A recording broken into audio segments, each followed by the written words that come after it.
Ya, bismillah. Assalamualaikum warahmatullahi wabarakatuh. Alhamdulillah hamdan katsiran thayyiban mubarakan fi kama yuhibbu rabbuna wa yarda. Asyhadu an la ilaha illallah wahdahu la syarikalah wa asyhadu anna Muhammadan abduhu wa rasuluhu amma ba'd. Pemirsa Fatwa TV. Nah, alhamdulillah kita dapat berjumpa kembali, berkat rahmat Allah kita dapat dipertemukan lagi di dalam program live interaktif Menjaga Iman, salah satu program-program andalan kami di Fatwa TV. Dari ke-13 program live interaktif, salah satunya adalah live interaktif Menjaga Iman. Dan program ini terbilang masih agak fresh ya, masih fresh dibawakan oleh Al-Ustadz yang juga masih fresh lulus dari Universitas Islam Madinah, belum terlalu lama juga di Indonesia, pulang dari studinya, belum 5 tahun kayaknya, masih lamaan saya di sini. Kemudian ada yang lebih fresh. Iya. Kemudian nanti tuh udah dengar kan suaranya. Nah, itu dia suara pengasuh acara ini, yaitu Al Ustadz Dr. Iqbal Gunawan Hafizahullah Ta'ala, dan posisi beliau ada di kota Sulawesi Selatan ya. Di daerahnya namanya Maros, dekat Bandara Sulawesi Selatan ya, di Makassar sana, dekat bandara situ ya.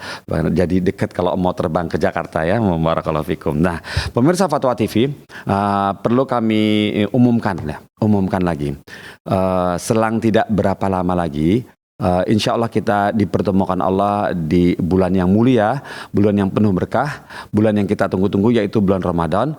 Tinggal menghitung hari lagi nih ke belakang, menghitung mundur, tanggal 11 insya Allah ya, tanggal 10 gitu, nanti tergantung sidangnya ya, nanti di Kementerian Agama. Kalau misalnya tanggal 11 berarti tinggal sekarang tanggal berapa ya? Sekarang tuh tanggal ganjil ya. Ingat soalnya ganjil genap di depan, tanggal 5, tanggal 11, 6 hari lagi tuh. Ya, 6 hari lagi kita insya Allah dipertemukan di bulan Ramadan. Amin. Nah, untuk itu beberapa program live interaktif pindah jadwal atau penyesuaian, karena ada jadwal buka puasa dan taraweh, maka tidak bisa dilangsungkan pada malam hari. Yang malam hari jam 8 itu pindah ke pagi hari. Paginya pagi banget malah, jam 6 pagi. Ya, jam 6 pagi yang dimulai, dan ada juga yang jam 7 pagi. Ada 2 shift. Shift pertama jam 6 pagi sampai jam 7, shift kedua jam 7 sampai jam 8, dan ada juga yang jam normal seperti yang program ini nih, live interaktif Menjaga Iman, itu mulainya tetap di jam 10.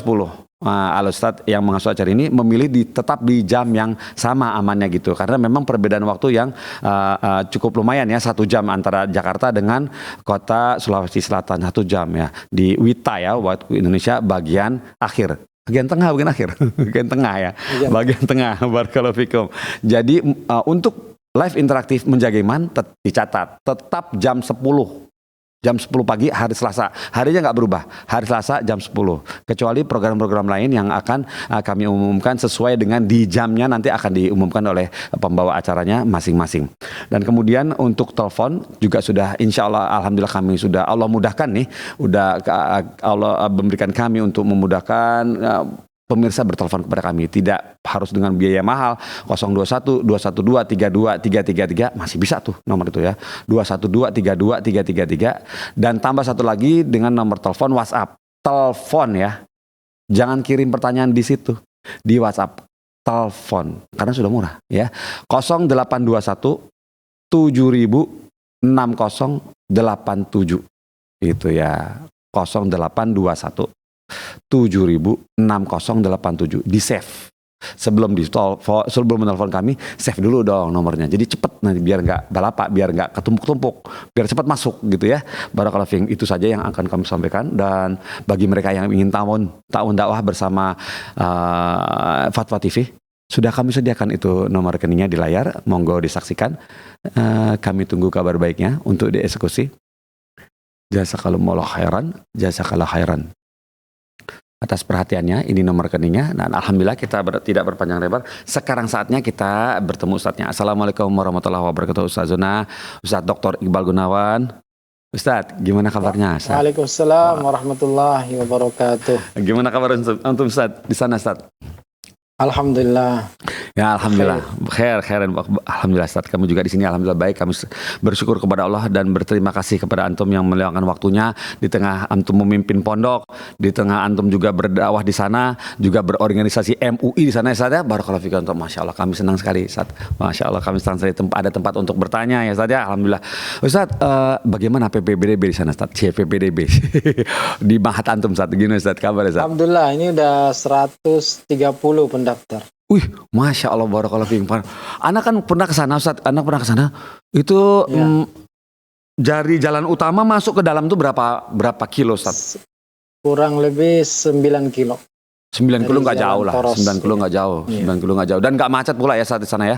Nggak macet, nggak kayak Jakarta ya. Kadang-kadang macet juga. Oh, tergantung waktunya ya, Ustaz ya.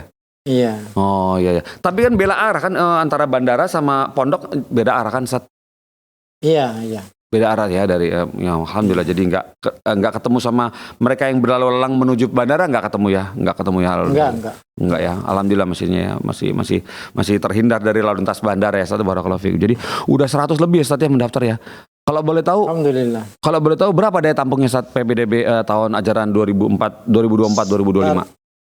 Target 180 dan sekarang kita sudah bangun asrama baru lagi.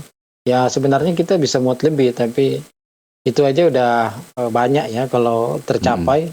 Karena kita juga pondoknya baru jadi nggak berani kalau langsung terlalu banyak santrinya. Oh gitu. Terus antum akan stop gitu? Enggak dong. Ditutup? Enggak, artinya kita bertahap lah karena namanya baru, pengurusnya juga baru. Iya. Nanti kaget kalau langsung 1000 santrinya kan repot. 1000 kayak ngalahin salah 3 kalau gitu. Barakallahu fikum. Ya ini udah menuju 300 ini santrinya. Wah, masya Allah, barakallahu fikum, masya Allah, alhamdulillah. Tapi ini ikhwan aja ya baru ikhwan. Iya, dan banyak yang tanya akhwat tapi qadarullah kita belum bisa penuhi. Semoga Allah mudahkan Allah mudahkan untuk segera membangun fasilitas untuk akhwat. Memang ada treatment sendiri ya, saatnya memang udah ada gedung terpisah, ada jarak itu. Iya. Asramanya juga terpisah ya, saatnya juga pengajarnya juga ini juga ada sendiri ya, saatnya bisa jadi ya, saat ya. Lebih banyak akhwat mungkin ya. Barakallahu fiik seperti itu.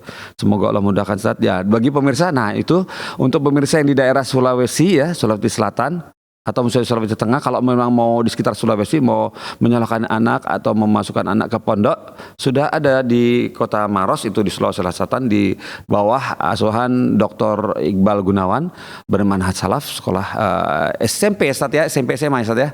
SMP SMA pesantren Urwah bin Zubair ya. Pesantren Urwah bin Zubair tingkat SMP dan SMA, belum SD belum ada ya. SD belum ada Ustaz. Belum. Oh, barakallahu fiik. Alhamdulillah. Nah, seperti itu saja pemirsa Farfadillah. Inilah salah satu wasilah bagi kita para orang tua agar bisa ada wasilah untuk memudahkan menjadi anak kita agar bisa bertauhid dengan tauhid yang lurus, salah satunya dengan memilih sekolah-sekolah yang bermanhaj salafus saleh yang sudah ada di Sulawesi seperti di Urwah bin Zubair. Urwah bin Zubair begitu ya. Barakallahu fikum Ustaz. Alhamdulillah Ustaz informasinya. Dan kemudian Ustaz seperti biasa dan kami biasakan Ustaz, kami ingin dapat fadilah antum untuk pagi hari ini Ustaz, untuk nasihat atau peringatan bahkan untuk kami semua di sini, untuk saya teman-teman di sini juga permisa. Barakallahu fikum. Tafadhol ya Ustaz. Bismillah walhamdulillah wassalatu wassalamu ala Rasulillah wa ala alihi wa sahbihi wa man walah wa la haula wa la quwata illa billah. Allahumma alimna ma yanfa'una wanfa'na bima 'allamtana wa zidna ilma. Allahumma aslih lana sya'nana kullah wa la takilna ila anfusina tarfata ain.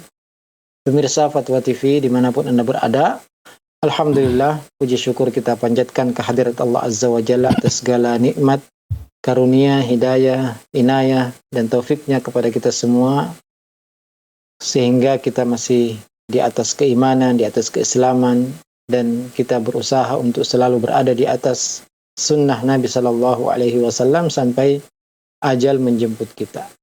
Alhamdulillah, sebentar lagi ya menghitung hari. Iya, mundur. Kita akan memasuki bulan suci Ramadan dan sebelum kita memasuki bulan Ramadan ini ada 6 amalan yang perlu kita perhatikan atau prioritaskan, utamakan untuk kita benar-benar menjaga di bulan suci Ramadan ini. Amalan pertama yaitu adalah ibadah puasa yang tentunya ini adalah rukun Islam, salah satu rukun Islam yang tentunya Allah Subhanahu wa taala wajibkan untuk kita berpuasa di bulan tersebut. Amalan yang kedua yang sangat penting untuk dijaga dan diprioritaskan adalah qiyamul lail, ya, salat tarawih. Meskipun ini tidak wajib, tapi secara khusus Nabi SAW memotivasi kita untuk selalu qiyamul Ramadan, ya. Man qama Ramadan imanan wa ihtisaban ghufira lahu ma taqaddama min dhanbi. Barang siapa yang melakukan qiyam Ramadan dengan penuh keimanan dan mengharap pahala dari Allah, maka akan diampuni dosanya yang telah lalu. Jadi ini amalan kedua yang perlu kita perhatikan, yaitu qiyam Ramadan, ya. Dan kalau kita salat bersama imam, usahakan sampai selesai. Karena kata Nabi SAW, innahu man qama ma'al imami hatta yansarif kutiba lahu qiyamul lailah. Siapa yang salat bersama imam tarawih sampai selesai, maka akan ditulis untuknya salat semalam penuh, ya. Meskipun salatnya hanya setengah jam atau 20 menit, tapi terhitung salat semalam penuh jika, ya, salatnya bersama imam sampai selesai, ya. Tidak berhenti di rakaat kedua, keempat, kemudian pulang. Amalan ketiga yang perlu kita perhatikan, prioritaskan, utamakan adalah membaca Al-Quran. Karena bulan Ramadan adalah bulan Al-Quran, bulan diturunkannya Al-Quran, dan bulan untuk kita memperbanyak Al-Quran paling minimal 1 kali dalam sebulan kita bisa tamatkan. Kalau lebih 2 kali, 3 kali tentu ini lebih baik lagi. Kemudian amalan yang berikutnya yang sangat diutamakan di bulan ini yaitu memberi makan secara khusus dan bersedekah, ya, secara umum. Memperbanyak sedekah kepada orang-orang yang membutuhkan, yang mana pada bulan Ramadan ini, ya, adalah bulan kedermawanan, bulan infak, bulan sedekah. Maka usahakan di bulan Ramadan ini kita perbanyak, ya, sedekah kepada, ya, siapa saja yang membutuhkan. Kemudian amalan berikutnya yang sangat diutamakan di bulan ini yaitu iktikaf di masjid, yang memperbanyak ibadah di masjid, tinggal di masjid sebelum sholat, setelah sholat, membaca Al-Quran, terutama di 10 hari terakhir kita iktikaf di masjid. Ini adalah amalan yang sangat ditekankan, diutamakan, diprioritaskan di bulan suci Ramadan. Kemudian, ya, amalan yang terakhir, yang keenam, yang perlu kita prioritaskan, utamakan adalah memperbanyak doa kepada Allah Azza wa Jalla, karena bulan Ramadan adalah bulan berdoa. Bahkan ayat perintah berdoa itu berada di tengah ayat-ayat puasa yang menunjukkan bahwasanya berdoa ini punya keutamaan khusus di bulan suci Ramadan. Jadi pemirsa sekalian, 6 amalan ini yang harus kita utamakan dibanding amalan-amalan yang lainnya. Semoga Allah Subhanahu wa taala menyampaikan kita di bulan Ramadan dan memberi kita kemudahan, taufik untuk beribadah dengan maksimal di bulan suci Ramadan yang akan datang. Barakallahu fikum. Ya, Ustaz, ya, dari antum tips-tips yang amalan yang harus diutamakan ketika kita menjalani ibadah di bulan Ramadan. Alhamdulillah, Ustaz. Bisa kita mulai dari pertanyaan pertama nih, Ustaz? Ya, silahkan. Baik, barakallahu fiik, Ustaz. Alhamdulillah. Kemudian kita mulai nih pertanyaan pertama dari banyak tentang taubat nih, Ustaz. Kita coba pertanyaan dan pertama dari Fulana di Sumatera Barat, Kota Padang.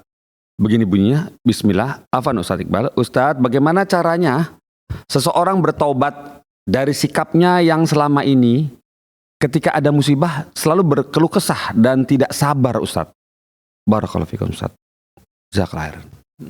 Ya, Masya Allah, pertanyaan tentang taubat ini sangat penting, ya, untuk kita selalu ingat-ingat, selalu kita ulang-ulang, karena memang Nabi Shallallahu Alaihi Wasallam beristighfar dan bertaubat dalam sehari tidak kurang dari 70 kali sampai 100 kali. Ya, beliau mengatakan astagfirullah wa atubu ilaih. Ya, padahal beliau adalah hamba Allah, Rasulullah yang telah diampuni dosanya yang telah lalu maupun yang akan datang. Ya, tentunya, ya, taubat itu syaratnya yang pertama adalah segera meninggalkannya. Dosa yang dilakukan segera ditinggalkan. Kemudian menyesal atas dosa tersebut. Yang ketiga, berazam kuat untuk tidak mengulanginya lagi. Dan jika dosa itu berkaitan dengan hak manusia, maka harus dikembalikan atau diminta kerelaannya. Ya, adapun sikap berkeluh kesah ketika mendapatkan musibah, ya, ini pertama yang perlu kita kuatkan adalah iman kita kepada takdir, ya. Karena Allah Subhanahu wa taala mengatakan ya tentang iman takdir ini, kalau kita beriman kepada takdir maka kita tidak akan terlalu bersedih, ya, likai la ta'sau ala ma fatakum wa la tafrahu bima atakum. Kalau kita beriman kepada takdir, maka kita tidak terlalu sedih jika kita kehilangan sesuatu, dan juga tidak terlalu euforia, ya, tidak terlalu berlebihan ketika mendapatkan satu kenikmatan. Jadi seorang muslim itu pertengahan, mendapatkan kenikmatan dia bersyukur, tidak sombong, tidak berbangga diri, dan juga jika mendapatkan musibah dia bersabar dan mengetahui bahwasanya itu datangnya dari Allah Subhanahu wa taala, tidak mungkin kita bisa menghindari, ya. Makanya kata Nabi sallallahu alaihi wasallam, "I'lam anna ma asabaka lam yakun liyukhti'aka wa ma akhta'aka lam yakun liyusibak." Ketahuilah bahwasanya apa yang menimpamu tidak mungkin bisa meleset darimu, dan apa yang meleset darimu tidak mungkin menimpamu. Apa yang ditulis 50.000 tahun sebelum Allah ciptakan bumi dan langit, itu tidak mungkin kita bisa menghindarinya. Karena pena takdir sudah diangkat dan lembaran takdir sudah kering. Maka musibah apapun yang terjadi, itu tidak mungkin kita bisa hindari, ya. Makanya kata Nabi SAW, "Wa idza asabaka syai' fala taqul law anni fa'altu kadza wa kadza lakana kadza wa kadza." Kalau tertimpa sesuatu jangan mengatakan seandainya saya begini, seandainya saya begitu, tapi katakanlah qadarullahi wa ma syaa fa'al. Ya, Allah sudah mentakdirkan dan apa yang Allah inginkan pasti terjadi. Kemudian kita mengatakan inna lillahi wa inna ilaihi raji'un. Kemudian kita juga berdoa, Allahumma jurni fi musibati wa khlif li khairan minha. Ya Allah, berilah aku ganjaran atas musibahku dan gantikan aku dengan yang lebih baik. Ya, jadi kalau tips-tips ini sudah kita lakukan, ya, kemudian ada juga 3 perkara yang harus kita ingat ketika kita tertimpa musibah. Yang pertama, kalau musibah itu bukan dalam agama kita, maka alhamdulillah. Karena selain musibah agama itu ringan. Tapi kalau musibah itu berkaitan dengan agama kita, maka itulah musibah yang sebenarnya. Kemudian yang kedua, kita ingat bahwasanya penghapus dosa. Ya, maka kita senang karena dosa kita terhapus atau derajat kita terangkat. Yang ketiga, kita melihat bahwa pasti ada orang yang musibahnya lebih berat. Ya. Separah apapun musibah kita, pasti ada yang lebih berat lagi musibah. Sehingga itu bisa meringankan, ya, musibah yang kita menimpa kita, ya. Jadi tadi beriman kepada takdir, kemudian memohon kepada Allah, mengharap pahala, kemudian melihat orang lain yang lebih berat musibahnya, ini semua akan meringankan jika kita tertimpa musibah, dan kita bersabar mengharap pahala dari Allah Azza wa Jalla. Insya Allah, ya, musibah itu akan tidak terlalu berat, ya, dan menyibukkan diri dengan hal-hal yang bermanfaat, tidak terlalu memikirkan. Sehingga kita bisa segera move on, ya, istilahnya. Iya, Masya Allah, seperti itu ya. Memang untuk beberapa orang masih agak berat ya saatnya ketika untuk begitu datangnya musibah tidak berkeluh kesah gitu ya. Memang untuk ditanamkan tauhidnya dulu Ustaz ya, bahwa beriman pada takdir syarri wa khairihi. Dan mengucapkan tadi qadarullah wa ma syaa. Sehingga langsung ingat takdir gitu. Itu nggak mungkin kita bisa menghindari. Iya. Ya. Walaupun kita nggak boleh mengatakan seandainya saya tadi nggak keluar, seandainya saya nggak bayar, seandainya saya nggak bertransaksi sama dia, nggak boleh, karena itu semua sudah ditakdirkan dan tidak mungkin kita bisa menghindari. Ya. Iya. Jadi kita cuma begitu, memperbaiki yang akan datang aja.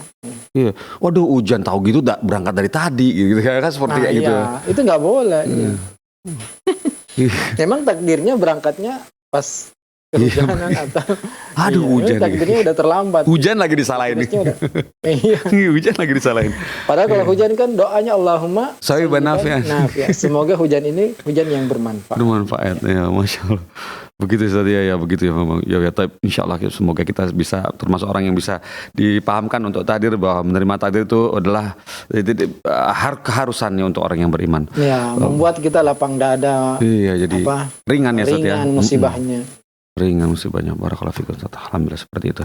Berikutnya Ustaz, pertanyaan berikut datang dari Bella Oktavira di Sumatera Selatan, Kabupaten Ogan Ilir. Begini bunyinya, Assalamualaikum warahmatullahi wabarakatuh Ustaz Iqbal. Izin bertanya Ustaz. Misalnya Ustaz, seseorang yang pacaran, nah kan pacaran itu maksiat ya. Nah, terus orang ini di kemudian hari hijrah dan bertobat. Tetapi tobatnya ini sekedar di lisan aja. Tidak dilakukan dengan sholat taubat, koma, terus dia susah menangkap atau mencerna ilmu yang dia dapat. Apakah kondisi susah mencerna ilmu tersebut dikarenakan maksiat tersebut, maksiat yang dia jalani? Dan kalau misalnya mau bertobat, apakah harus dengan salat taubat? Atau cukup di lisan saja taubat itu? Sakala heran. Ya, ini pertanyaan yang baik juga ya. Banyak dari kaula muda yang ya mungkin ya terjebak dengan ya pacaran yang tentunya kita ketahui bahwasanya ya berhubungan berteman dan menjadikan orang khusus ya, apalagi sampai berduaan ya di tempat sepi, la yakhluwanna rajulun bimra'atin illa wa thalithuhuma syaitan. Tidak bersepi-sepi dua ya, laki-laki dan perempuan yang bukan mahram kecuali yang ketiganya syaitan. Dan sekarang ini bersepinya tidak harus di tempat, bersepinya di online, di WhatsApp, di Instagram, bisa berdua juga. Ya itu semua. Dan Allah Subhanahu wa taala mengatakan wala taqrabuz zina, ya jangan dekati zina. Karena ya pacaran ini salah satu langkah-langkah syaitan untuk menjerumuskan seorang kepada perbuatan zina yang merupakan ya dosa besar. Maka tentunya ya jelas ya, dan alhamdulillah penanya juga tahu kalau itu maksiat ya. Yang jadi pertanyaannya apakah harus salat taubat? Taubat itu syaratnya 3 tadi yang kita sebutkan ya, meninggalkan segera, kemudian menyesal, yang ketiga berazam kuat untuk tidak mengulanginya lagi. Ya, dan tentunya mungkin caranya dengan diblokir, ya tidak diangkat teleponnya, tidak balas WA-nya, ganti nomor, ya. Itu menunjukkan kita serius untuk bertobat dari dosa pacaran ini, ya. Dan kalau ditambah dengan salat taubat ini tentu semakin lebih sempurna lagi, ya. Jadi kalau setiap kita bertobat, kita sholat, ini lebih baik, ya. Tapi sebenarnya taubat itu tidak harus, ya. Cukup tadi menyesal, kemudian meninggalkan, berazam kuat untuk tidak mengulangi, dan beristighfar ya, astagfirullah wa atubu ilaih. Dan taubat ini ya terus menerus ya, bahkan setiap hari kita bertaubat, bukan hanya ya, tapi setiap hari kita bertaubat, bukan seminggu sekali, bukan kalau masuk Ramadan baru taubat lagi, tidak ya, setiap saat kita bertaubat. Dan tidak harus ya ditambah dengan salat taubat. Ya, walaupun sekedar kita dengan lisan astagfirullah wa atubu ilaih, astagfirullahalladzi la ilaha illa huwal hayyul qayyum wa atubu ilaih, atau sayyidul istighfar, Allahumma anta rabbi la ilaha illa anta khalaqtani wa ana 'abduk wa ana 'ala ahdika wa 'adika mastata'tu a'udzubika min syarri ma sana'tu abu'u laka bi ni'matika 'alayya wa abu'u bi dzambi faghfir li fa innahu la yaghfiru dzunuba illa anta. Ini sayyidul istighfar yang merupakan juga zikir pagi dan petang. Barang siapa yang bacanya di pagi hari meninggal sebelum sore, maka dia akan masuk surga. Amin. Barang siapa yang bacanya di sore hari ya dengan penuh keyakinan tentunya dan meninggal sebelum pagi, dia akan masuk surga. Jadi sebenarnya ya tobat ini pagi sore, bahkan setiap habis sholat, astagfirullah, astagfirullah, astagfirullah. Ini semua dengan lisannya. Jadi taubat itu tidak harus dengan sholat taubat. Tapi kalau ya dosa tertentu seperti dosa pacaran, dosa ya kita anggap itu agak berat, ya kita sholat 2 rakaat karena kita ingin bertobat kepada Allah, ini tentu lebih sempurna. Jadi tidak harus ya, dan seorang itu akan terus digoda oleh syaitan, makanya kita pun harus terus bertobat karena ya terkadang kita terkalahkan oleh syaitan. Barakallahu fikum. Fikum barakallahu, seperti itu saja. Jadi tidak harus sholat taubat, dan sholat itu bertobat itu keharusan dan harus setiap hari ya. Jawab ya, yang apakah susah mencerna ilmu karena maksiat? Nah, betul tuh. Bagaimana antara penyebab kita susah untuk mencerna ilmu itu karena maksiat ya. Oh gitu ya Ustaz. Imam Syafi'i pernah mengeluh kepada gurunya karena buruk hafalannya, maka kata gurunya, alaika bitarkil ma'asi fa inna ilmallahi nur wa nurullahi la yu'tahu 'asi. Hendaklah engkau meninggalkan maksiat karena sungguhnya ilmu itu adalah cahaya, dan cahaya tidak diberikan kepada orang yang bermaksiat ya. Jadi di antara sebab kita sulit mencerna, memahami, menghafal ya, terutama ilmu agama, itu adalah karena dosa-dosa kita. Makanya perbanyak istighfar. Istighfar itu seperti kita mencuci pakaian kita yang kotor ya. Jadi semakin sering kita cuci, semakin ya sabunnya banyak mungkin, maka semakin bersih pula hati kita. Ya. Jadi hati ini harus memang terus dibersihkan dengan istighfar, dengan Iya, taubat, astagfirullah. sehingga mudah untuk menerima ilmu agama. Iya, Ustaz. Barakallahu fikum. Fiikum barakallahu, Ustaz. Seperti itu Ustaz ya. Jadi bertobat itu seperti pakaian yang dicuci dari kotorannya Ustaz ya. Iya. Barakallahu fikum Ustaz. Alhamdulillah seperti itu. Ya, penanya nah seperti itu ya. Ibu Bella tadi yang bertanya tadi, semoga bisa paham ya Bu ya.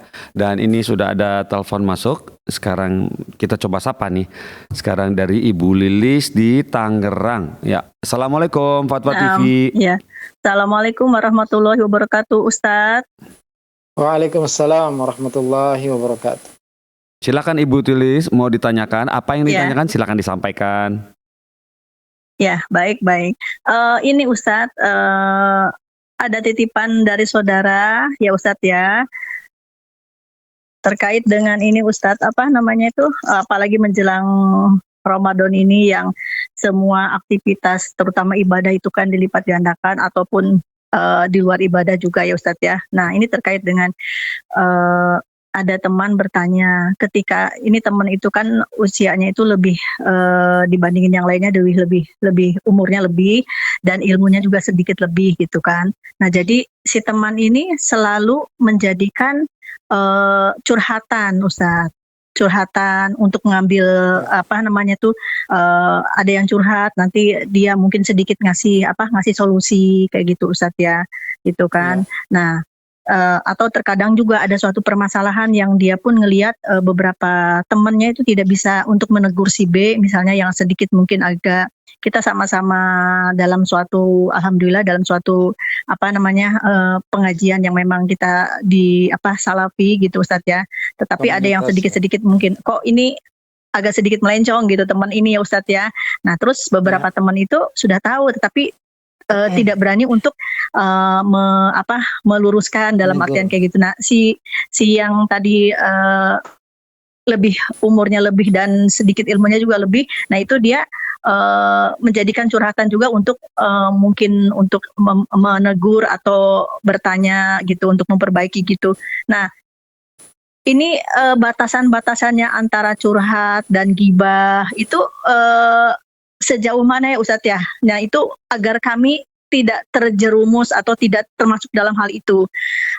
Niatan kami adalah untuk sama-sama saling menasehati kayak gitu deh.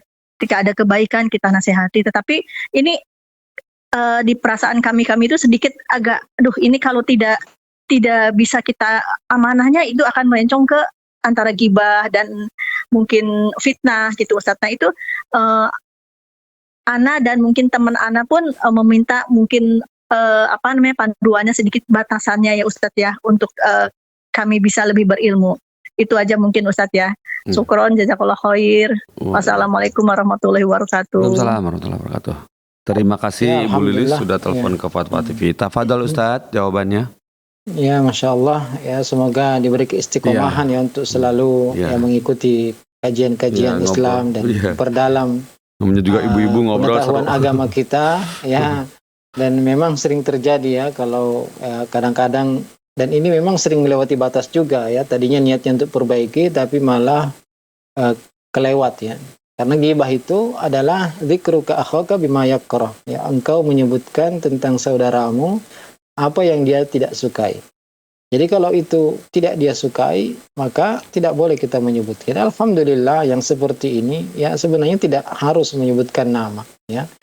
Jadi bisa kalau memang ada di antara ya teman-teman yang mungkin sedikit melanggar, melenceng, maka tentunya ya bisa ketika disampaikan kepada yang lebih senior tadi tidak perlu disebutkan namanya ya. Ketika tidak ada cara kecuali dengan menyebutkan namanya ya, apalagi memang tujuannya untuk memperbaiki dia ya, maka batasan itu sampai situ saja ya. Tidak sampai melebar ke kemana-mana ya. Tapi usahakan tadi dirahasiakan namanya kalau memang itu tidak mengharuskan disebut namanya, karena Nabi SAW terkadang ketika menegur para sahabat ya hanya mengatakan ma balu qaum ya, padahal yang disinggung hanya 1-2 orang saja, tapi disebutkan secara umum sehingga yang merasa insya Allah ya akan sadar juga. Jadi tentunya ya tadi dihindari, kalau kita takut bahwasanya ini ghibah atau bukan, mending ya tidak usah menyebutkan. Dan alhamdulillah ya sekarang ini wasilah untuk menasihati secara langsung, yaitu bisa dengan di DM, di ya, PM ya. Jadi alhamdulillah banyak cara-caranya, atau memang ya diajak diskusi langsung, dipanggil ya, sehingga tidak perlu dibicarakan di belakang. Tapi kalau memang tujuannya untuk ya kebaikan komunitas tersebut, dan bahayanya ini sudah bisa mempengaruhi yang lain ya, sehingga kalau tidak dibahas ya bisa merusak ya, ini tentunya tidak mengapa ya. Tapi kalau ya selama itu tidak mengharuskan ya disebutkan namanya, maka jangan disebutkan namanya, sehingga untuk memperbaikinya tidak harus diketahui siapa sebenarnya orang yang melakukan hal tersebut ya. Jadi tentunya memang kita perlu sangat berhati-hati ya. Karena ya selama itu tujuannya nasihat dan benar-benar tidak bisa dilakukan kecuali dengan menyebutkan namanya, karena ya tidak diketahui siapa orangnya dan tidak bisa diperbaiki kecuali dengan hal tersebut, maka tentunya juga tidak perlu yang lain tahu. Mungkin hanya 2 orang saja, hanya 1 orang saja, dan kita mengetahui bahwasanya ya ini memang yang bisa menasihati dia fulan ini atau fulanah ini atau ibu ini ya, sehingga bisanya kita menyampaikan ke dia supaya dia yang bisa menasihati teman kita yang mungkin ada pelanggaran syariatnya. Barakallahu fikum. Fik, barakallahu Ya. Ustaz, seperti itu Ustaz. Alhamdulillah ya. Jadi memang harus agak berhati-hati ya saya dan bukan agak Iya. lagi, harus berhati-hati ya, karena memang tipis Iya. itu Ustaz ya. Tipis, dan Benar. kalau udah ngobrol Sangat tipis. terus wah udah kebuka semua nanti identitas Iya, orang yang dibicarakan. Barakallahu fikum seperti atas nasihat antum agar kita semua berhati-hati. Kemudian Ustaz, ini pertanyaan berikut datang dari hamba Allah di Banten, di Kota Tangerang. Oh, ada telepon katanya teman kami di studio. Ada telepon masuk. Nah, coba Iya. kita sapa nih telepon masuknya. Assalamualaikum Fatwa TV.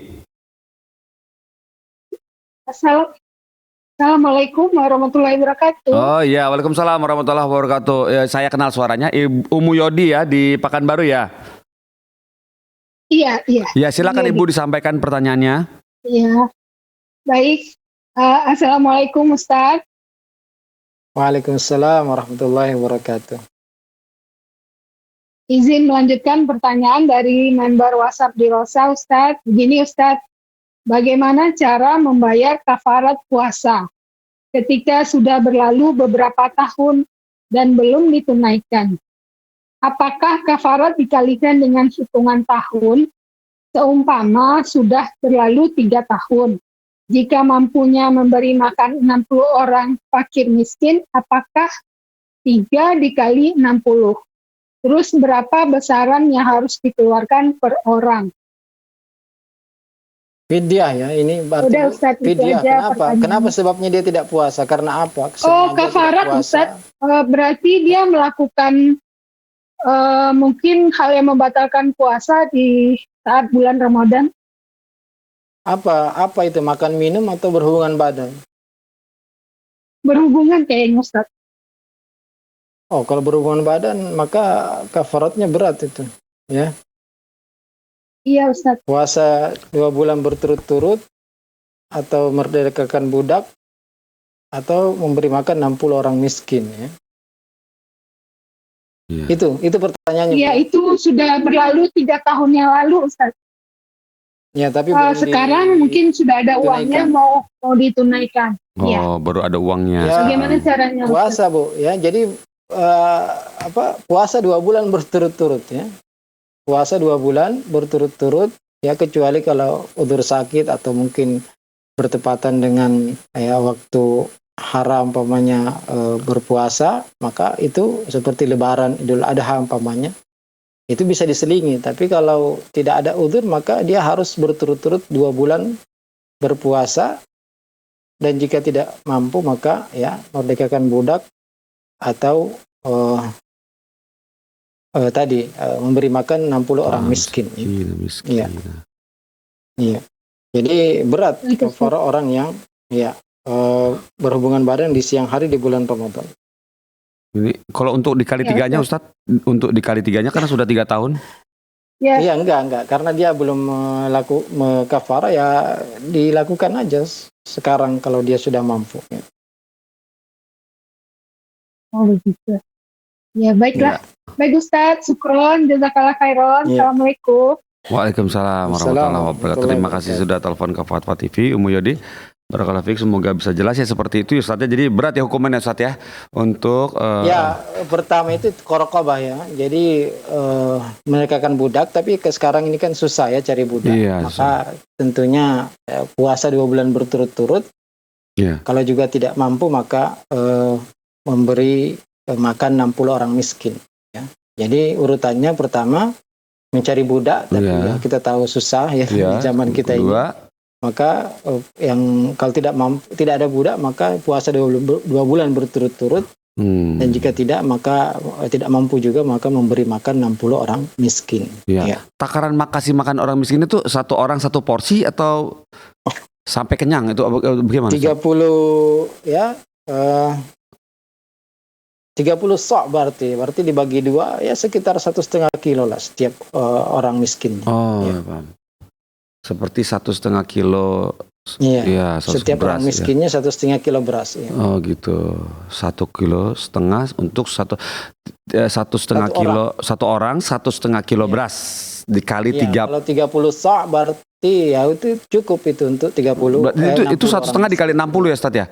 Itu 1,5 kilo betul. dikali 60 orang ya. Untuk 60 orang. Iya tuh, itu baru untuk satu dosa satu kali berhubungan badan di Iya. bulan Ramadan. Siang hari di bulan Ramadan. Berarti kalau lebih dari itu, berarti lebih lagi dong.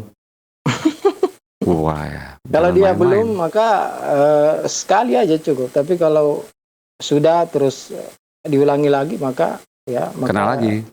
Iya, kena lagi. Ya. Ya. Aduh, serem. Berat. Tapi Iya, makanya hati-hati ya dari perbuatan ini. iya, baik Ustaz. Ya, jadi begitu udah selesai sayur, langsung menuju kantor aja Ustaz ya, langsung kabur ke kantor. Bercanda Ustaz. Tapi ini apakah ada telepon teman? Top masih diproses ya? Tunggu kita nantikan sebentar ya pemirsa. Insya Allah ada penelpon masuk nih. Taib, alhamdulillah ada telepon masuk. Kita tunggu sebentar. Kita beri kesempatan untuk mereka yang sudah mengeluarkan upayanya untuk bertanya ke Fatwa TV. Taib, ya baiklah. Dari Ibu Yanti di Sumatera Barat, penelpon berikutnya. Coba kita sapa sekarang. Assalamualaikum Fatwa TV. Waalaikumsalam warahmatullahi wabarakatuh. Iya, silakan. Jika ada pertanyaan, silakan disampaikan Ibu Yanti. Ya, assalamualaikum Ustadz. Waalaikumsalam warahmatullahi wabarakatuh. Ustadz, bagaimana cara kita memahami dan menanamkan dalam hati tentang tauhid rububiyah, tauhid uluhiyah, tauhid asma wa sifat, dan tentang rezeki yang kita hanya berharap kepada Allah dan tidak bergantung kepada makhluknya Ustadz. Bagaimana cara memahami dan mengamalkannya Ustadz? Syukran Ustadz, barakallahu fikum. Assalamualaikum warahmatullahi wabarakatuh. Waalaikumsalam warahmatullahi wabarakatuh. Ya, tadi yang bertanya ya Ibu yang bertanya tentang bagaimana memahami tauhid rububiyah, uluhiyah dan asma sifat. Ya tentunya ya dengan menghadiri ya kajian-kajian tauhid ya atau ikut kajian tauhid online. Alhamdulillah Ustaz Abdullah Roy punya halaqah silsilah ilmiah ya yang benar-benar di situ diajarkan tauhid secara runut ya, mulai dari iman kepada Allah, kepada malaikat, kepada kitab-kitab, kepada rasul, kepada hari akhir, takdir baik dan takdir buruk. Ya tentunya semakin kita lama belajar maka semakin kita akan memahami tentang tauhid ini. Tapi secara ringkas ya, tauhid rububiyah adalah keimanan kita bahwasanya hanya Allah pencipta, pemberi rezeki, pengatur alam semesta yang menghidupkan dan mematikan, dan ini sebenarnya diakui hampir oleh seluruh manusia. Jadi secara fitrah manusia itu mengakui bahwa Allah yang menciptakannya, memberinya rezeki, mengatur alam semesta, menghidupkan, mematikan. Karena seandainya seorang tidak diajar pun, ya secara fitrah dia akan mengakui hal tersebut. Dan ini tidak cukup ya seorang dikatakan muslim jika hanya mengakui tauhid rububiyah. Adapun tauhid uluhiyah yaitu ya mengesahkan Allah Subhanahu wa taala dalam segala bentuk ibadah ya. Apapun ibadah yang kita lakukan maka kita harus meniatkannya untuk Allah Azza wa Jalla ya, ibadah salat, ibadah zakat, ibadah puasa, ibadah menyembeli, nazar, dan semua ibadah-ibadah yang lain, ibadah hati, tawakal ya, itu hanya kita tujukan kepada Allah Azza wa Jalla. Kemudian asma sifat yaitu kita mengimani dan menetapkan semua nama-nama dan sifat-sifat yang tertera dalam Al-Quran dan hadis-hadis yang sahih tanpa kita ya menyelewengkan ya, sifat-sifat tersebut dari maknanya, kemudian tanpa menolaknya, tanpa menyamakannya dengan sifat makhluk, juga tanpa menentukan bentuk dari sifat yang tertera dalam Al-Quran dan hadis-hadis yang sahih. Ya tentunya ya untuk benar-benar memahami, mendalami ya butuh waktu, butuh kita benar-benar menghadiri kajian-kajian ya, tauhid, kajian akidah, kemudian bertanya ya agar benar-benar menancap dalam hati kita. Dan tentunya buku terbaik ya, buku akidah terbaik adalah Al-Qur'anul Karim. Karena Al-Qur'an adalah ya kitab yang mengandung tauhid dari awal sampai akhir, kata Ibnu Qayyim rahimahullah. Jadi kalau kita membaca Al-Qur'an, kita tadabburi ya dari surat Al-Fatihah sampai An-Nas, itu semuanya mengandung tentang tauhid ya. Jadi kalau kita membaca Al-Qur'an, kita berusaha untuk memahami artinya dengan membaca terjemah atau membaca tafsir yang sudah diterjemahkan, dan tentunya tidak langsung Al-Baqarah, Al-Nisa, Al-Imran, itu panjang ya. Tapi kita mulai dari surat-surat pendek dulu ya, dari surat Az-Zalzalah, surat pendek surat Takatsur, surat Al-Falaq, Al-Ikhlas, An-Nas, ya, surat Al-Qari'ah, Al-Quraisy, ya, surat-surat pendek tersebut ya pelan-pelan kita berusaha memahami makna-maknanya karena semuanya mengandung tauhid ya, mengandung tauhid rububiyah, tauhid uluhiyah, dan tauhid asma wa sifat ya. Jadi kalau kita ingin benar-benar memahami tauhid, maka pahami Al-Qur'an ya. Dan kalau kita juga bisa menghadiri kajian tafsir ya, ini yang terbaik. Ya apalagi kalau ada pengajian-pengajian tafsir online yang membahas ya satu persatu ayat-ayat Al-Qur'an atau surat-surat Al-Qur'an. Dan alhamdulillah juga Fatwa TV ya punya program Tadabbur Al-Qur'an, dan juga ya TV-TV sunnah yang lainnya saya yakin juga punya seperti ini. Juga kajian-kajian akidah alhamdulillah tersebar di mana-mana ya. Asatidzah kita punya rekaman-rekaman kajian tentang penjelasan kitab tauhid, tentang iman kepada Allah. Ya ini semua kita berusaha untuk mendengarkannya dengan serius ya, dan berusaha mengulang-ulangnya agar betul-betul kita pahami dan tertancap dalam hati kita ya akidah yang benar dan akidah yang kuat. Barakallahu fikum. Fikum barakallahu ta'ala, seperti itu Ustaz ya, dari antum untuk kiat-kiat cara belajar tauhid. Dan memang ini harus secara bertahap dan istiqomah ya, harus terus menerus dan enggak berhenti ya Ustaz ya. Ustaz belajar dan tidak boleh berhenti, begitu Ustaz. Alhamdulillah seperti itu ya. Ibu Yanti yang bertanya, semoga bisa paham ya Bu ya. Sudah mulai dari sekarang Ibu langsung bisa memilih asatidnya yang mana dan diikuti satu persatu secara runut. Berikutnya pertanyaan datang dari Kiki di Sulawesi Tengah. Kiki Sulawesi Tengah bertanya seperti ini di Kota Palu. Bismillah. Assalamualaikum Ustaz. Izin bertanya, jika berbuat dosa tidak dibolehkan. Namun diri ini kadang melakukan upaya mencari harta dengan cara yang haram. Lalu terbesit di hati, kepada siapa ia harus bertawakal? Nah, jika ia katakan kepada sebab ini, yaitu usaha haramnya itu, maka dia pasti berbuat syirik. Namun kalau dia bilang kepada Allah, maka dia takut kalau masuk bab mengolok-olok syariat. Lalu bagaimana agar ia tidak terjatuh kepada kesyirikan atau kepada mengolok-olok syariat? Nah, si orang ini sedang berusaha untuk meninggalkan dosa tersebut. Jazakallahu khairan Ustaz.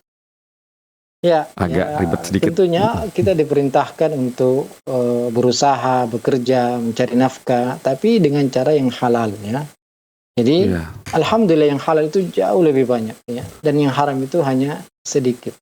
Yes, karena ya alhamdulillah ya wanita yang halal itu sangat banyak. Adapun yang haram maka disebutkan hurrimat alaikum ummahatukum wa banatukum, itu hanya terbatas ya. Kemudian juga makanan yang haram ya, daging yang haram terbatas sehingga disebutkan. Adapun selainnya maka semua dihalalkan. Maka jangan sampai kita mengira bahwasanya kita tidak mungkin bisa mendapatkan ya penghasilan kecuali dari cara yang haram tadi ya. Makanya dia terjatuh kepada masalah yang besar ketika dia bersandar kepada yang haram. Padahal Allah Subhanahu wa taala ya telah memberikan jaminan dan janji, barang siapa yang bertakwa kepada Allah ya dengan meninggalkan yang haram, maka Allah akan berikan kepadanya jalan keluar ya. Maka tentunya ya tinggalkan yang haram kalau ingin dimudahkan urusannya, ingin dimudahkan rezekinya ya. Perbaiki salatnya, perbaiki tawakalnya kepada Allah Subhanahu wa taala ya. Kemudian berusaha bekerja dengan cara-cara yang jalur-jalur yang halal meskipun mungkin hasilnya sedikit tapi berberkah. Adapun haram meskipun banyak tidak ada berkahnya ya. Akan semakin menyempitkan hati kita, mempersulit kita untuk beribadah. Maka ya segera tinggalkan yang haram, bertobat kepada Allah Azza wa Jalla ya, dan berazam kuat untuk tidak mengulangi ya yang haram tadi, karena penyebab terbesar doa itu tidak dikabulkan kalau yang masuk ke dalam tubuh kita adalah sumber makanan penghasilan yang haram ya. Disebutkan dalam hadis yang sahih bahwasanya ada seorang yang melakukan safar ya, rambutnya acak-acakan, bajunya berdebu, kemudian dia mengangkat kedua tangannya. Ini semua sebab asbab dikabulkannya doa. Orang safar, ya, kondisinya lemah, kemudian mengangkat tangan. Tapi kenapa doanya tidak diterima? Karena dalam hadis tersebut dikatakan wa mat'amuhu haram, wa mashrabuhu haram, wa malbasuhu haram. Ya, makanannya haram, minumannya haram, pakaiannya haram. Wa ghudhiya bil haram, apa yang masuk ke tubuhnya itu semua dari haram. Fa anna yustajabu lah. Maka bagaimana mungkin diterima doanya? Jadi kalau kita ingin dimudahkan urusannya, diterima doanya, tinggalkan semua yang haram, dan barang siapa yang meninggal yang haram, ya, maka Allah akan menggantinya dengan yang halal. Nah, ini harus kita yakini ya. Tentu kita harus berusaha, berdoa, ya, usaha maksimal, dan ya yakinlah bahwasanya Allah Subhanahu wa taala akan memberikan kita jalan keluar ya, jika kita benar-benar bersandar hanya kepadanya. Barakallah. Jadi memang ya, harus meyakinkan diri bahwa yang halal itu lebih banyak daripada yang haram, Ustaz ya. Begitu, iya, benar. Dan yang halal itu jauh lebih banyak. Jauh lebih banyak. Tapi kebanyakan, ya, coba sebagian orang mungkin ya, karena ada bahwasanya zaman dulu ada perkataan seperti ini, cari yang halal aja, yang haram aja susah, bagaimana yang halal? Wah, itu lebih parah lagi tuh. Wah, itu berbahaya. Berbahaya sekali ya, jadi terbalik. Ya, yang diharam cuma anjing sama babi, ayam segitu banyak ya, Ustaz ya. Ikan di lautan. Terbatas banget ya. Hanya beberapa saja yang diharamkan. Adapun yang dihalalkan ya, jualan ini, jualan itu. Buka lapak ini, lapak itu, jual baju, jual makanan, itu kan banyak ya. Kalau jual narkoba itu baru haram. Nah, jual khamar ya. Iya, kan, betul, Ustaz. Kan sangat terbatas sebenarnya yang halal. Yang halal nggak terhitung banyaknya. Nggak terhitung banyak. Kerjaan yang halal sangat banyak sekali ya. Iya, begitu, Ustaz. Barakallahu fikum. Seperti itu, alhamdulillah. Dan semoga kita bisa paham apa yang sudah disampaikan Ustaz, bahwa inti halal itu lebih banyak daripada yang haram. Begitu ya. Kemudian ini pertanyaan berikut dari hamba Allah di Banten, Tangerang. Kota Tangerang, begini bunyinya. Assalamualaikum warahmatullahi wabarakatuh. Ustaz, izin bertanya, ada wanita yang melahirkan anak. Wah, curhat nih. Ada wanita yang melahirkan anak perempuan dari hasil zina dengan laki-laki Nasoro. Setelah melahirkan, anaknya diadopsi oleh pasangan yang sudah bertahun-tahun tidak punya anak. Dan niat dari ibu biologis itu agar masa depan anak itu gitu biar lebih baik. Dan sebab kondisi saat itu dia tidak tinggal sendiri dan tidak bekerja, perempuan tersebut. Seiring berjalannya waktu, si perempuan tersebut bertaubat dan sudah mengenal sunnah, Masya Allah, menikah dan mempunyai anak perempuan. Namun ia menyembunyikan masa lalunya dari mungkin keluarga dan suaminya gitu ya. Lantas yang mau ditanyakan, bagaimana hukumnya ini, Ustadz? Dan apakah menyembunyikan masa lalunya ini bagaimana hukumnya? Dan apakah dosanya akan diampuni? Nah, dosanya itu diampuni dan dia saat ini tidak bisa bertemu anaknya. Begitu, jazakallahu khairan. Ya, Allah Subhanahu wa taala berfirman, "Qul ya ibadiyalladzina asrafu ala anfusihim la taqnatu min rahmatillah. Innallaha yaghfiru dzunuba jami'a." Katakanlah, wahai hamba-hambaku yang melampaui batas atas diri mereka sendiri, janganlah mereka berputus asa dari rahmat Allah, sungguhnya Allah mengampuni semua dosa, ya. Jadi, ya, termasuk dosa zina, ya, dan yang lainnya Allah mampu untuk mengampuninya semua jika benar-benar ya taubat dengan taubat nasuha, sungguh-sungguh. Maka ya apalagi sudah mengenal sunnah yang dahulunya memang mungkin ya kurang dari segi ilmu agama sehingga terjatuh pada dosa-dosa besar, ya alhamdulillah sekarang sudah menikah, dan jika memang baik-baik saja rumah tangganya, tidak ada masalah, suaminya juga tidak mempermasalahkan masa lalunya, maka tidak perlu diungkit ya, tidak perlu dibuka ya, dan cukup dosa itu disembunyikan antara dia dengan Allah Azza wa Jalla. Yang penting dia benar-benar tidak mengulangi lagi perbuatan tersebut, jangan sampai dia selingkuh. Adapun anaknya yang ya sulit bertemu karena mungkin kehilangan kontak dan sebagainya, maka dia doakan saja semoga anak tersebut ya dirawat oleh orang yang baik dan menjadi anak yang soleha. Amin. Dan terus berdoa kepada Allah Subhanahu wa taala agar anaknya juga ya dijaga oleh Allah Subhanahu wa taala. Ya adapun dia ya kalau memang suaminya juga tidak pernah menanyakan dan tidak mempermasalahkan masa lalunya, maka tidak harus dia ceritakan. Cukup ya dia sembunyikan antara dia dengan Allah Azza wa Jalla, dan tentunya dia memaksimalkan untuk memperbaiki ya masa-masa yang akan datang, dan jangan sampai dia terjatuh kepada dosa zina ya, karena ini dosa yang sangat besar yang sebenarnya hukumnya ya dalam Islam adalah dicambuk atau dirajam jika sudah pernah menikah. Barakallahu fikum. Barakallahu Ustaz. Seperti semoga Allah tolong ya ibu ini ya atas kegelisahannya, dan tetap mendoakan anaknya untuk menjadi anak yang soleh atau soleha begitu ya. Insya Allah akan kembali ke ibunya. Barakallahu fikum. Ya kalau tidak ketemu di dunia, semoga ketemu. Amin. Pastinya itu. Kalau di akhirat pasti ya Ustaz ya. Pasti ketemu ya Ustaz ya, dikembalikan haknya. Kemudian Ustaz, alhamdulillah Ustaz, berikutnya ini ada satu pertanyaan ini lagi, insya Allah masih sempat ini. Dari Fakhrul di Kepulauan Riau di Kabupaten Lingga, begini bunyinya pertanyaannya. Assalamualaikum Ustaz. Izin bertanya, apakah orang yang sholatnya bolong-bolong, dia itu sholatnya bolong-bolong, dia itu termasuk orang kafir? Oh, ada telepon. Oh, kalau gitu kita lakukan telepon ya Ustaz ya. Telepon. Maaf ya Pak Farul. Kita lakukan telepon dulu. Pak Farul bisa telepon ke Fatwa TV biar cepat dijawab. Dari siapa, di mana? Coba kita sapa sekarang deh. Assalamualaikum Fatwa TV. Assalamualaikum Mas Pak. Assalamualaikum Ustaz. Iya, waalaikumsalam warahmatullahi wabarakatuh. Silakan. Ustaz, ada yang saya ingin tanyakan.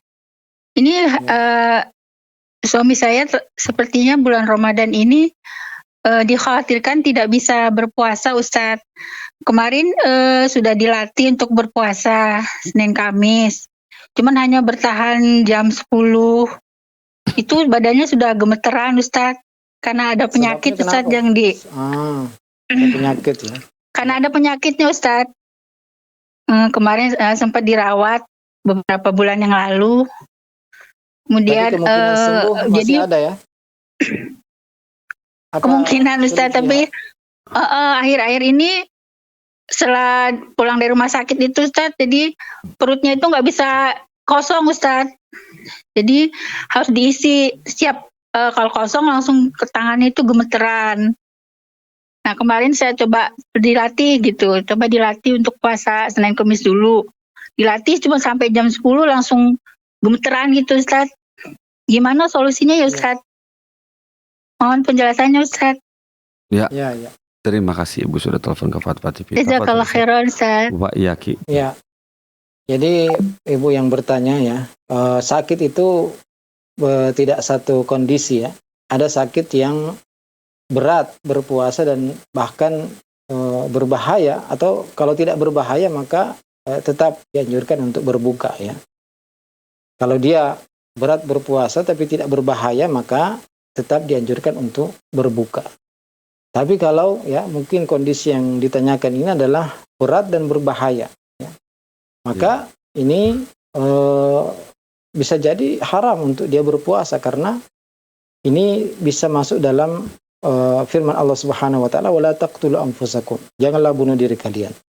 Jadi kalau sangat berat dan berbahaya, tambah parah sakitnya, kemudian tambah lama sembuhnya, maka tentunya ini tidak boleh berpuasa, bahkan karena membahayakan dirinya. Dan makanya yang saya tanyakan tadi, apakah ini penyakitnya sudah sangat berbahaya, tidak diharapkan lagi sembuh, maka menggantinya dengan memberi makan setiap hari yang ditinggalkan satu orang miskin, ya, memberi makan yang biasa dimakan sehari-hari. Bisa dimakan itu diberikan kepada fakir miskin atau dia masakkan makanan kemudian dimakan di rumah tersebut, ya. Jadi yang perlu diketahui apakah penyakit ini masih diharapkan sembuh. Kalau masih diharapkan sembuh dalam Al-Quran, فَمَنْ كَانَ مِنْكُمْ مَرِيضًا أَوْ عَلَى سَفَرٍ فَعِدَّةٌ مِنْ أَيَّامٍ أُخَرَ. Kalau masih diharapkan sembuh, maka dia boleh berbuka, tidak berpuasa, dan nanti ketika dia sudah sehat, diganti di hari yang lain, ya. Jadi kalau kemungkinan mudah-mudahan sebulan, 2 bulan sembuh, maka nanti ketika dia sembuh baru dia ganti. Tapi kalau kata dokter bahwa ini penyakit, ya, sudah kecil harapan untuk sembuh dan dia akan terus-menerus mengalami penyakit itu, tahun depan juga demikian, tahun depannya lagi, ya berarti kecil kemungkinan sembuh, maka diganti dengan memberi makan satu orang miskin setiap hari yang ditinggalkan. Jadi jangan dipaksakan, tidak boleh, ya. Apalagi tadi sudah dites, ya, kalau Senin Kamis jam 10 saja sudah gemetaran, maka ini bisa membahayakan dia. Maka jangan berpuasa, tidak usah berpuasa.